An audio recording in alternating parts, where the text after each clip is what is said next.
Hello everyone, I welcome you all my YouTube channel Langogram. In this video today, we are going to discuss about some difficult words, structures and some phrases with the help of this subtitle. So without further ado, let's get started. Could I have some water please? क्या मुझे थोड़ा पानी मिलेगा? Could का use आप polite request के लिए और परमिशन लेने के लिए कुड का यूज़ आप कर सकते हैं। चलिए समझते हैं कुछ एग्जाम्पल्स के मदद से। Could I take your pen? क्या मैं आपका कलम ले सकता हूँ? Could I use your phone? क्या मैं आपका फ़ोन का इस्तेमाल कर सकता हूँ? कुड का यूज़ आप पोलाइट रिक्वेस्ट के लिए कर सकते हैं। इन ऑर्डर टू पर्पस यानी कि उद्देश्य को दर्शाता है।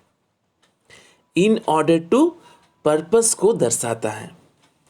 In order to read and write, ये मेरी उद्देश्य है। रीड एंड राइट, पढ़ने लिखने के लिए। द साउंड ऑफ लेटर्स, अक्षरों का आवाज़ यानी कि साउंड। दियर शेप, उनके आकार।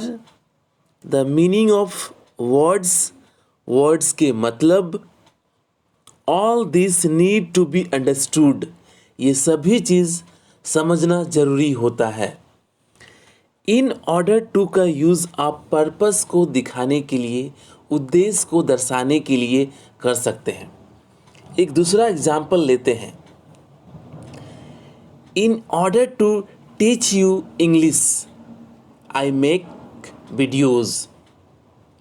इंग्लिश सिखाने के लिए मैं वीडियो बनाता हूँ। Okay, in order to teach you English, मैं आपको इंग्लिश सिखाने के लिए वीडियो बनाता हूँ। आई मेक वीडियोज़। ओके, तो इन ऑर्डर टू का यूज़ आप पर्पस को, उद्देश्य को दर्शाने के लिए यूज़ कर सकते हैं।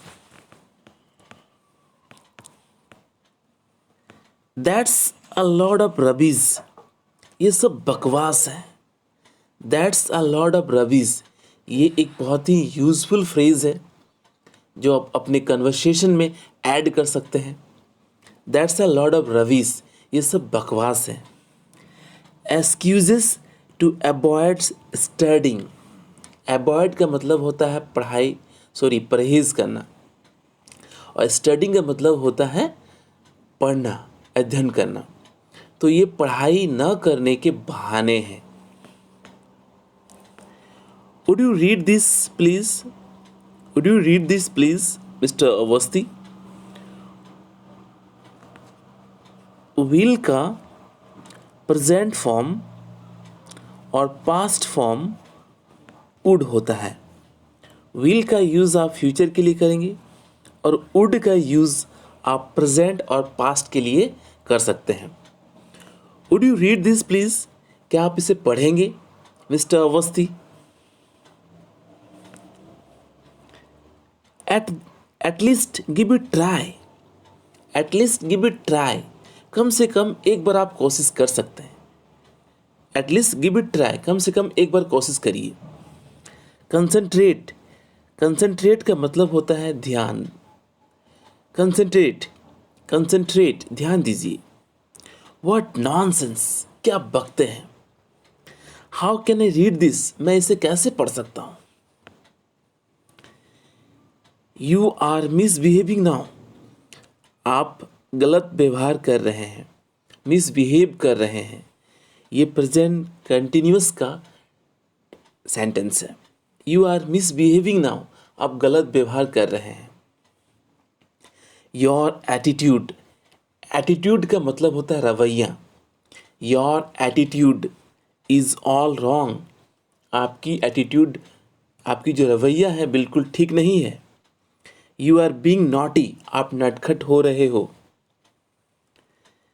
It is really sad, it is really sad, ये सचमुच दुख की बात है। It is really sad.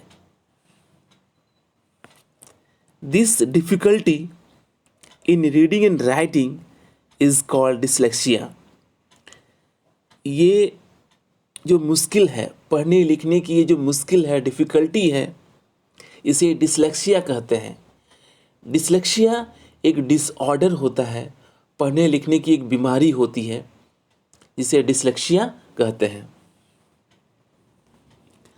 Put very crudely, put very crudely का मतलब होता है आम तौर पर कहूँ या साफ साफ कहूँ या आम भाषा में कहूँ, put very crudely, there is a wiring problem in the brain, that's all.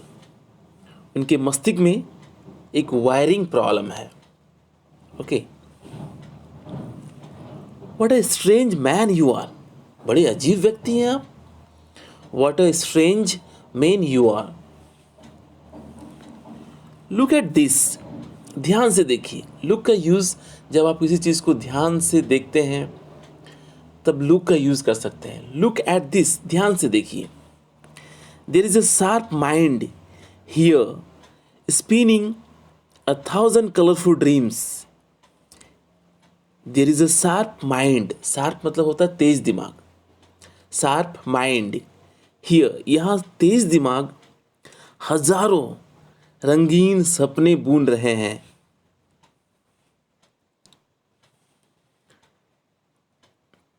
तो इस तरह से आप ये फ्रेजेस का यूज़ कर सकते हैं। आज के वीडियो में बस इतना ही। मिलते हैं अगले वीडियो में। Till then take care and keep practising.